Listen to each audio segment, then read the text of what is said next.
Even if you're a seasoned player, I bet there's at least one fact in this video you never knew. For example, do you know the names of the 6 vehicles that have a stealth mode? What about all 16 convertibles? How about the 5 cars you can only snag on specific days of the year? Here's 80 plus mind-blowing, obscure facts about the vehicles in GTA 5. There are what feels like an endless number of vehicles in GTA 5, nearly 900 to be exact.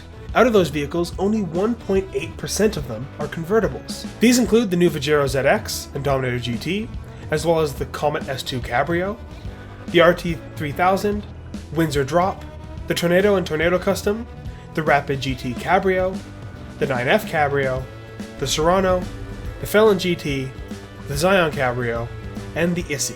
However, only 3 of these are hardtop convertibles. That's only 0.3%, and they're the Carbonizzaire, the Cognoscenti Cabrio, and the Sentinel.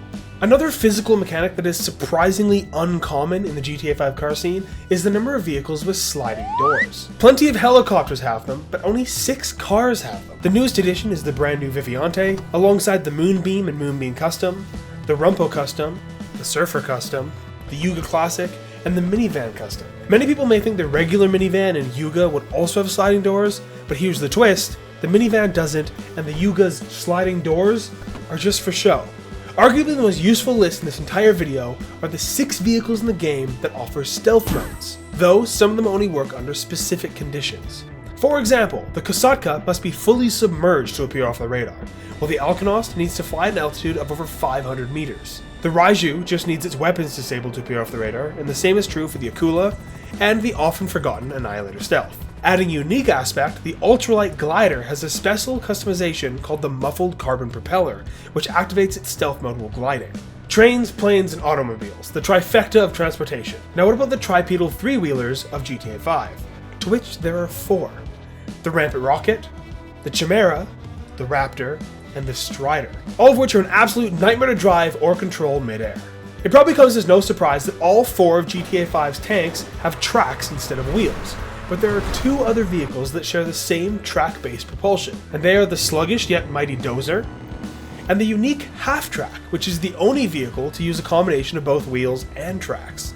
Obviously, I don't know what you drive in real life, but I can guarantee one thing: it uses its 2 front wheels to turn. In GTA 5, however, there are 4 trucks that use all of their wheels to turn. Obviously, this includes the 3 monster trucks, the Liberator, the Marshall, and every variant of the Sasquatch.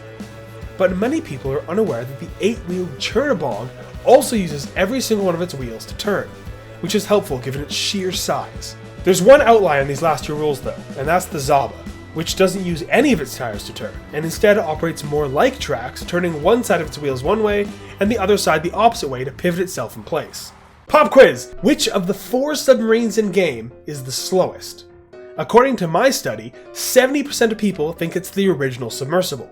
However, it has a top speed of just under 32 kilometers an hour, which is faster than the Avisa, which clocks in at 27 kilometers an hour. If you want more rapid-fire questions like this to test your knowledge, check out my community tab where you can find questions like this every single day. But back to the facts that you probably didn't know, like the largest car manufacturers in Los Santos, or the 14 rarest car horns that are only found on specific vehicles. Now, San Andreas is home to some colossal vehicles, but which are the largest by weight? When excluding planes and trains, the 5th heaviest vehicle is the Cutter, which tips the scales at 25,000 kilograms. Just ahead of that is the Conjali, weighing 5,000 kilograms more. Cracking the top 3 is the Dump, which weighs 35,000 kilograms when empty. Now again, given its sheer size, the Chernobog comes in at no surprise at 40,000 kilograms. However, claiming the heavyweight crown by a staggering margin is the Rhino tank, weighing in at a whopping 60,000 kilograms. That's equivalent to 20 Cybertrucks stacked on top of each other. On the contrary, the race bike only weighs 110 kilograms, making it the 5th lightest vehicle in the game, followed by the BMX bike, which is 5 kilograms lighter, making all the difference when trying to bunny hop. Tied for second is the Faggio and the Faggio Mod, though I think all the unnecessary lights and mirrors add enough weight to throw into third. Now, many may consider this cheating, but the RC Bandito is the lightest vehicle in the game, weighing only 85 kilograms, or around 500 iPhone 15s. Now I know we've all customized cars at LSC, and we're familiar with the typical horns. But there are 14 hidden horns that are only found on specific vehicles. Some are very similar to the ones that we can purchase, such as the Toro, Rumpo Custom, or any version of the faction. Then you have the copycats, which are the Patrol Boat, Marquis, and the Frankenstein. And the sneaky squatty who thought he was different. Then you have the horns that are just regular horns that should be available on more cars, like the Cerberus, the Tug, the Lurcher, the Brigham, or my favorite, the Roosevelt and Roosevelt Valor. The only two horns that remain are the wild and wacky ones, like the Clown Van, or the Space Docker, which has many different variations.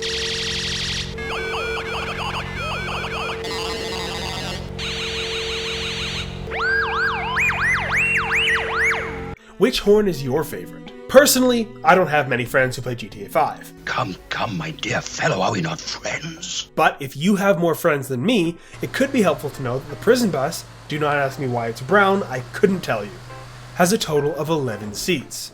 Though the festival bus also holds 11 people, as it's based on the same model. The same goes for the city bus and the airport bus, which can hold 16 people each. But perhaps a bus is not the best place to put you and your 15 potentially annoying friends for a road trip. So take to the skies in the Miljet, which can also hold 16 people, 30,000 feet above the peasants who aren't good enough to be invited on board your private yacht in the sky.